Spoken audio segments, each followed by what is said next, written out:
Olá, boa noite a todos. Eu me chamo Sara Maia e eu venho apresentar o meu trabalho de conclusão de monitoria do componente de anatomia 1 e 2, ao qual eu participei durante todo o ano de 2022, sobre o tema dissecção do glúteo esquerdo, sobre orientação da professora doutora Ana Lúcia Batista da Silva.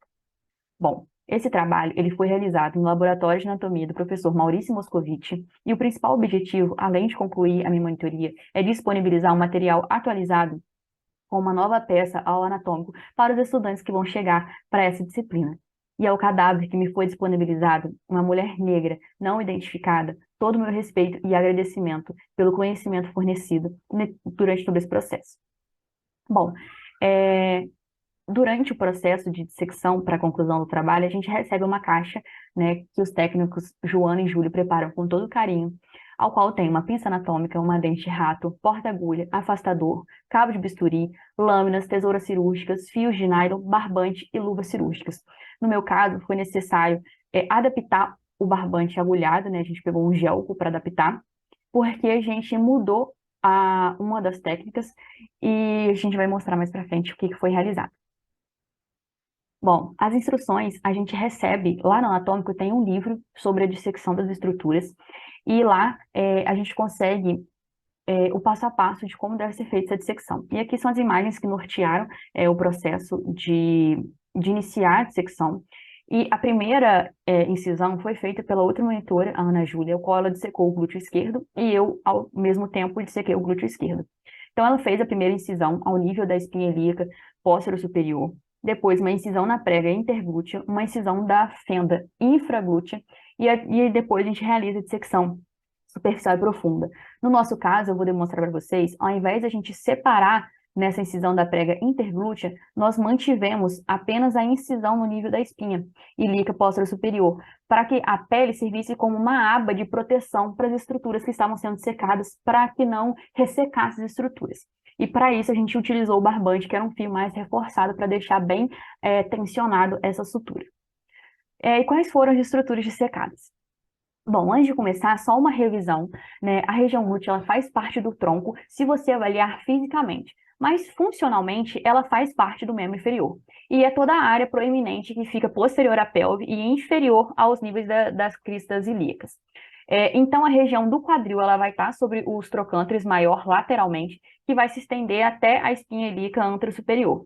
A fenda interglútea é o sulco que vai separar as nádegas, e os músculos glúteos formam todo o volume da região. E o sulco infraglúteo demarca o limite inferior das nádegas e o limite superior das coxas. E os músculos da região glútea, eles localizam no mesmo compartimento, mas são divididos em superficial e profundo, que vai ser discutido na tabela que eu confeccionei. Bom, a primeira etapa, a gente visualiza a pele íntegra de toda a região glútea e a gente faz a primeira incisão. Aqui demonstrando, né, a nossa primeira visualização, e logo após, quando a gente retirou a pele, a gente consegue ver todo o subcutâneo com tecido adiposo, as fáscias, e tudo isso será dissecado. A segunda etapa, a gente consegue visualizar e limpar as estruturas mais superficiais. Nesse caso, assim que a gente rebate a pele e limpa todo o tecido adiposo, aqui é a pele rebatida, né? Demonstrando que a gente não separou na fenda interglútea, a gente vê o glúteo máximo, o glúteo médio e o músculo tensor da face lata. Com o avançar da dissecção, a gente vai conseguir separar bem as estruturas.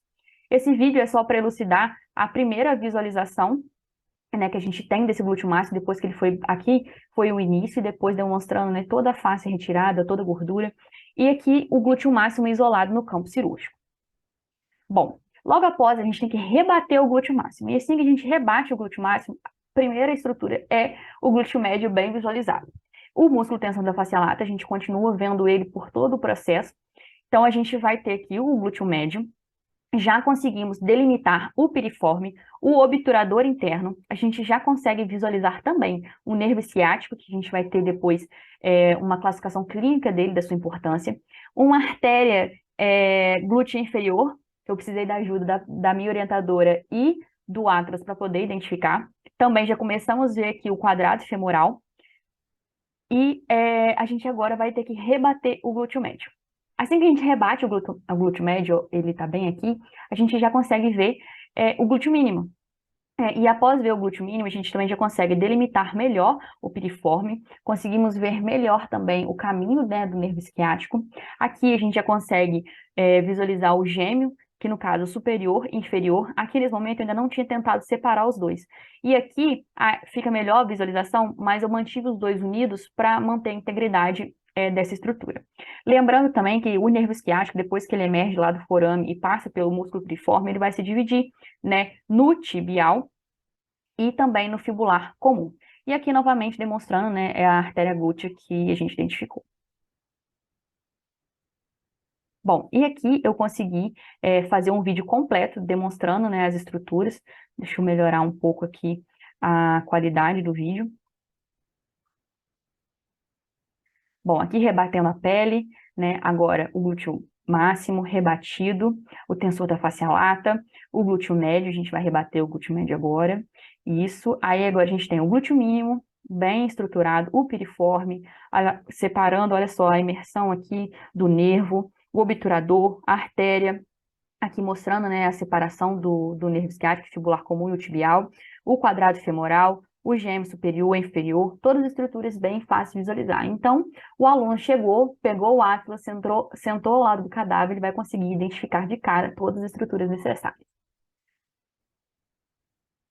Bom, a minha intenção foi trazer uma tabela de revisão, porque foi o que me ajudou, quanto estudante, a decorar algumas funções. E eu trouxe para os futuros alunos essa tabela. Bom, inicialmente, você tem que visualizar qual é o músculo que você está estudando. Saber a sua origem e inserção ajuda a entender a ação desse músculo. Então, o glúteo máximo, ele vai ter origem no ilho, no sacro e no cóccix, né? Ele é bem extenso, a gente consegue ver. E ele vai se inserir no trato iliotibial e na tuberosidade glútea do fêmur.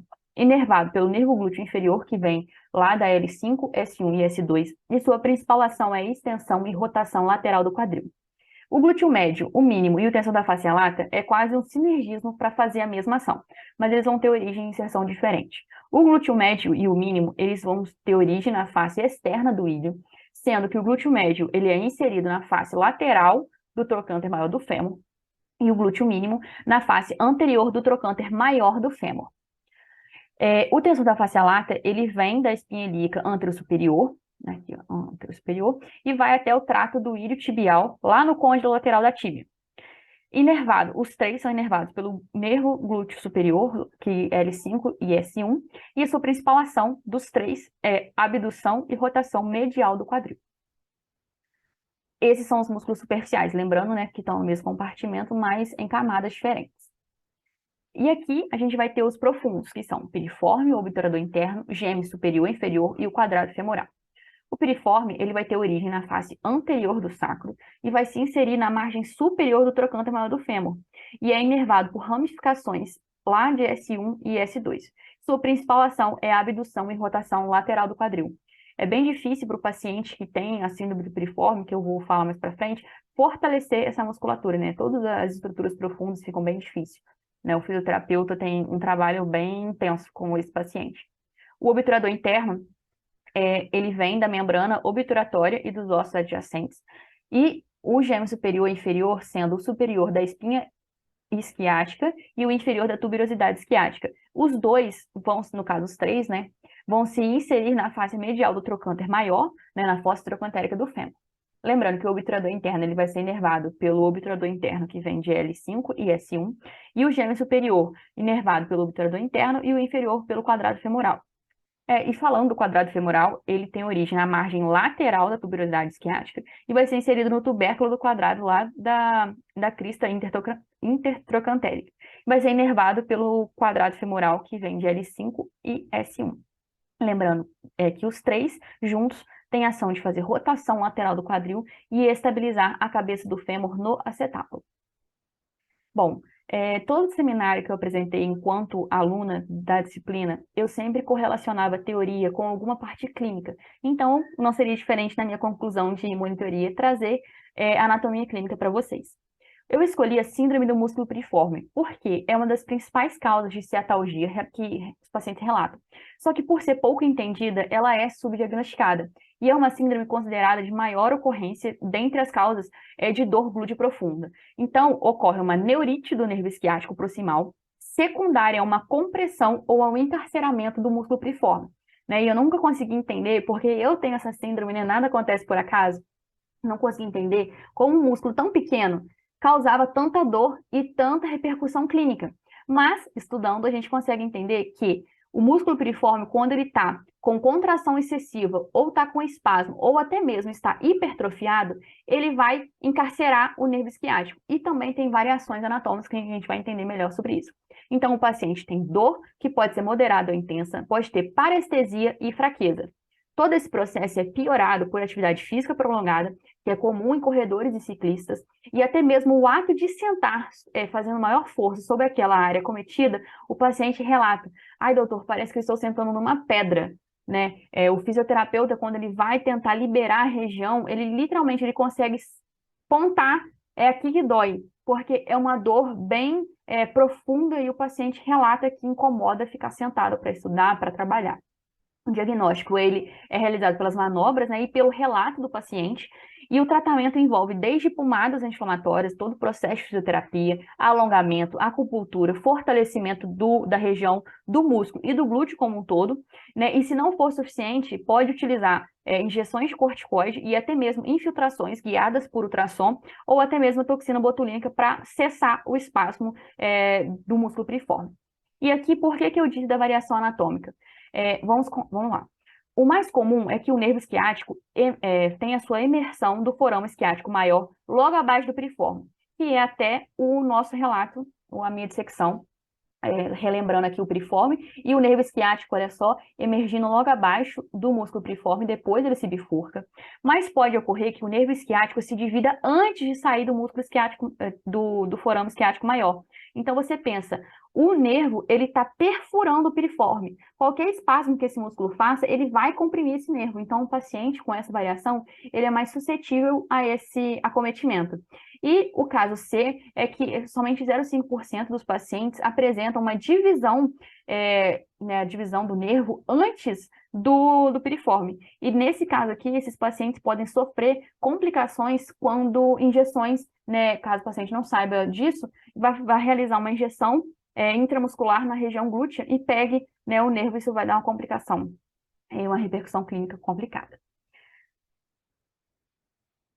Bom, para concluir o trabalho, a gente observa, né, que a região glútea ela é rica de estrutura que estabilizam, que promovem mobilidade e que forneçam amplitude de movimento, né, com inervações importantes e complicações clínicas como o encarceramento do nervo isquiático.